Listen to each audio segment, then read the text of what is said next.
Hi, everybody. It's October 13th, 2025.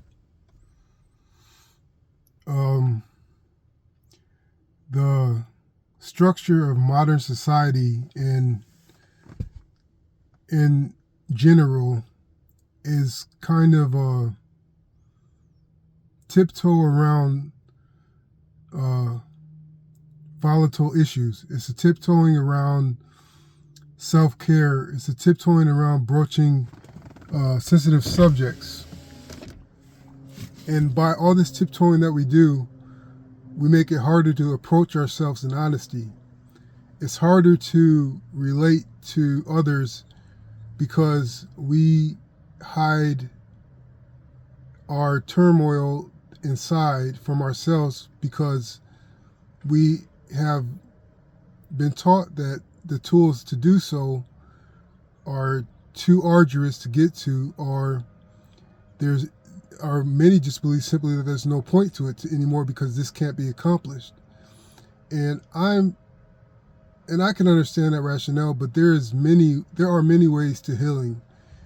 And it's not just necessarily in confronting and standing up to our fears and to our uncomfortable situations. It's not only in that, but it's more in the reveling in the goodness that there is in our world that we do not see necessarily because we have been taught to avert our eyes from looking directly ahead because we don't want to see anything that we don't want to see.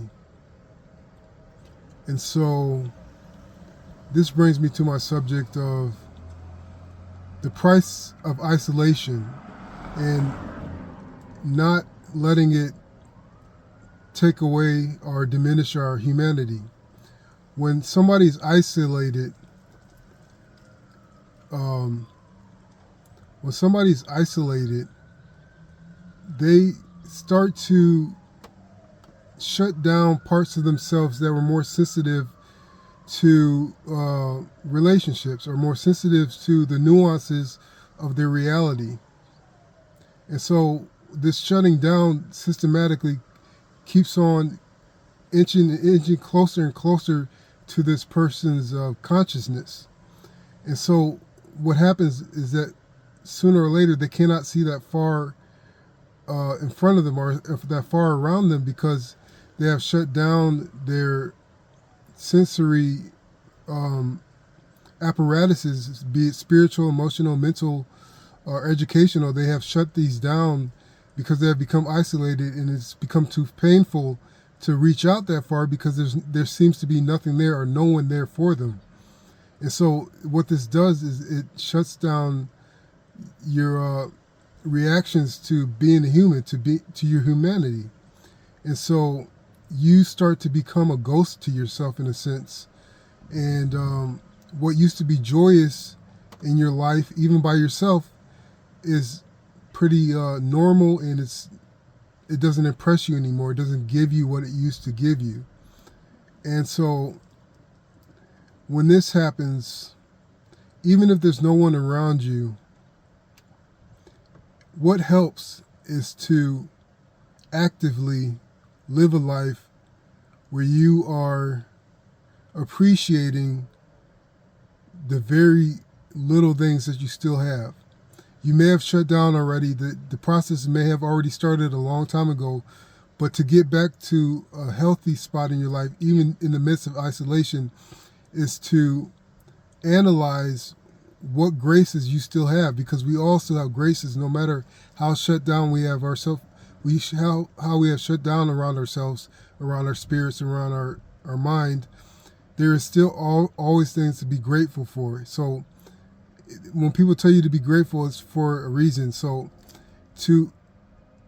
it becomes a practice. It should become a practice to witness the beauty of simple things that you still have in your life, even if no one else is around, even if it's just you and your torment. And so once you begin to appreciate these things that are still in your life, that gives you a cue that things aren't as bad as they seem. And they don't necessarily get worse.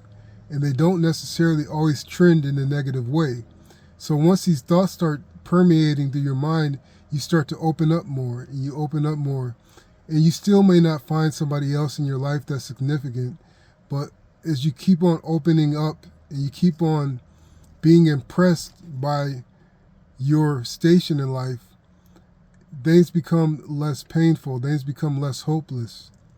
And so, and I wouldn't say the answer always is to find that relationship that you want in a friend or in a lover or in a immediate family. Those relationships are treasures too, but that's not always the answer. Sometimes we have to make it alone through a certain stint of our life to enjoy the moments of the relationships that we are looking for. And so, also, you do not want to cut off others' humanity. When you see a person and they only represent annoyance to you, or they only represent pain or agony towards you, when you see people like this, your isolation has sickened your perception of others. And so when this happens, when you only see people as sources of pain or sources of trials, try to look and identify characteristics in these people. Don't just look for the good in them, just look for characteristics that you can pin down in these people, and that gives them back their humanity.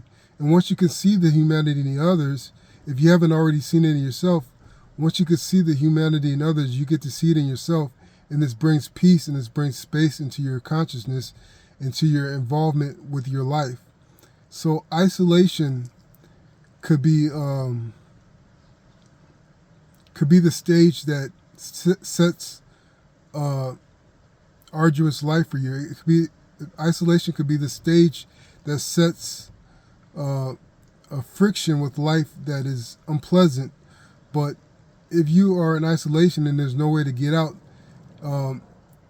there are ways to protect your humanity and protect the humanity in others.